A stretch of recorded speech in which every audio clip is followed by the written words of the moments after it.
Yesus dilahirkan tanpa bidan. Saya Pendeta Henry Tandianta, Master of Bibliology Studies dari GAIFU. Pak Pendeta HTD ini bikin heboh lagi. Yesus dilahirkan tanpa bidan. Sebelumnya Pak Pendeta HTD juga bikin heboh. Yesus tidak nenen. Lah memang iya, ada dukungan ayatnya kok. Jadi waktu Maria mengandung tidak memproduksi ASI. Betul. Yesus tidak mungkin nenen sama Maria. Betul. Dukungan ayatnya di mana, Pak? Yesaya 7 ayat 15. Ia minum dadih ya sampai nanti akhir balik. Nah, waktu Yesus dilahirkan tidak ada bidan, tidak pakai bidan. Ya. Dari mana dalilnya, Pak? Coba Anda baca Lukas 2 ayat 7 dan ayat 16. Ya, Lukas 2 ayat 7. Ia, Maria, melahirkan seorang anak laki-laki, anaknya yang sulung, lalu dibungkus dengan lampin, ya dibungkus dengan kain lah begitu, ditaruh di dalam palungan. Ini palungan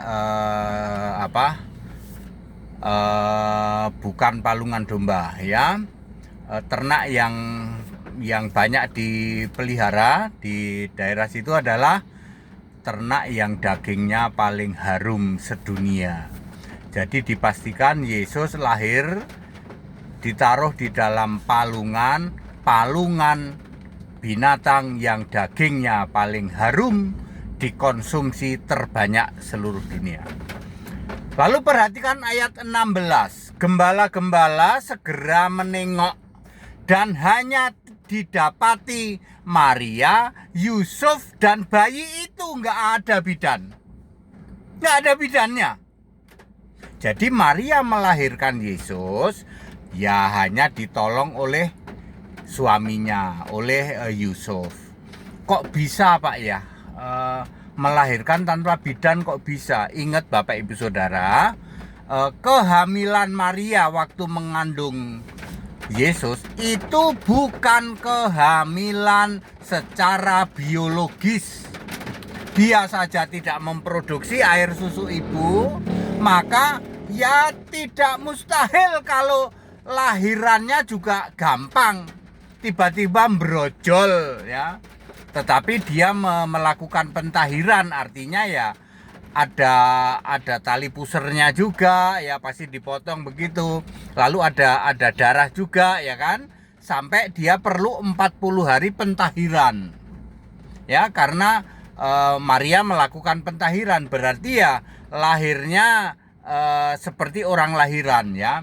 Pasti ya ada tali pusar, ada darah ya, ada darah, bercak-bercak darah yang itu yang harus dipotong juga tali pusarnya. Lalu perlu pemulihan yang disebut pentahiran. Tetapi soal proses brojolnya, ayat Alkitab menulis sama sekali tidak ada orang keempat selain Maria, Yusuf dan bayi itu. Baca Lukas 2 ayat 16. Jadi dipastikan Yesus dilahirkan tanpa bidan.